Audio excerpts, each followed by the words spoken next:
बलवान वो नहीं है जो कमजोर होके सहता है, बलवान वो है जो बलवान होते हुए भी कमजोर की सह लेता है। अब भगवान एक सुदर्शन चक्र, एक गाली पे सुदर्शन से उसका सर काट सकते थे, और शिशुपाल 100 गालियां देता रहा भगवान को। ये जो आजकल के बच्चे छोटी छोटी बातों पे लाल पीले हो जाते, भयंकर गुस्सा करते कि नहीं करते? एक सेकंड मम्मी की नहीं सुन सकते, औरों की तो बात छोड़ो, पापा की नहीं सुन सकते। एकदम जैसे तलवार में से म्यान निकलती वैसे निकल आते हैं हम, एकदम चेहरा लाल सुरख हो जाता है, एकदम लाल पीला हो जाता है। अरे भाई, जीवन में सहना भी सीखो। हमारे ब्रज में अनेक संत ऐसा कहते हैं, जो सहता है वही परिवार में रहता है, जो सह नहीं सकता वो सबके संग में रह नहीं सकता। ये आजकल घर क्यों टूट रहे हैं?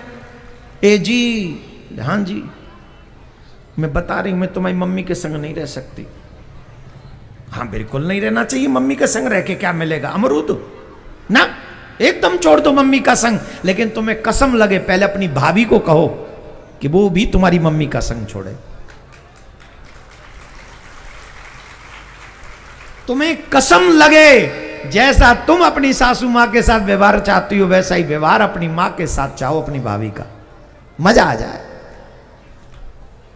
अपनी भाभी के लिए सोचती हो कि मेरी मां को छोड़ के कभी न जाए, और अपने लिए सोचती हो कि मुझे सासू के बंधन में न रहना पड़े। अरे कुछ बंधन बहुत अच्छे होते हैं, बहुत अच्छे होते हैं। कुछ गलतियां हम ऐसी करते हैं जो हमें पता भी नहीं होता है गलतियां हैं, उन गलतियों को होने से बचा लेती है सासू मां। कौन बचा लेती है?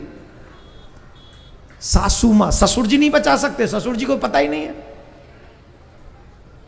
ससुर जी नहीं बचा सकते, ससुर जी को क्या पता है? सासू, मैं गारंटी से कह रहा हूं, तुम्हारी मां तुम्हें अच्छा संपन्न, सगुण, सर्वगुण संपन्न गृहस्थ चलाने वाली स्त्री नहीं बना सकती, जितनी अच्छे से तुम्हारी सासू मां तुम्हें गृहस्थ चलाने वाली स्त्री बना सकती है।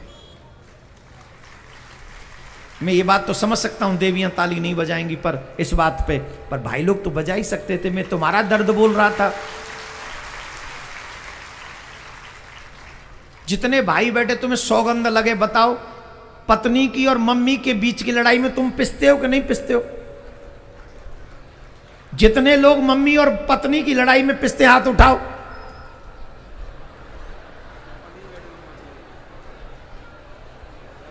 अरे भैया, बहू की सुन लें तो मम्मी के बुरे, और मम्मी की सुन लें तो बहू के बुरे। अरे तुम तो और हम तो बुरे ही बुरे, हम अच्छे हो ही नहीं सकते, क्योंकि हम तो पुरुष हैं। हमें तो जैसे ही पुरुष घोषित किया गया, उसी दिन हम सरकार की नजरों में दोषी घोषित हो गए। और कानून भी ऐसा, जो देवी कह दें सो सही, और पुरुष जो कह दे बोले तुम चिल्लाते रहो, मर जाओ। तो हे भगवान, जितने भी पुरुष यहां बैठे हैं, इनको अगले जन्म में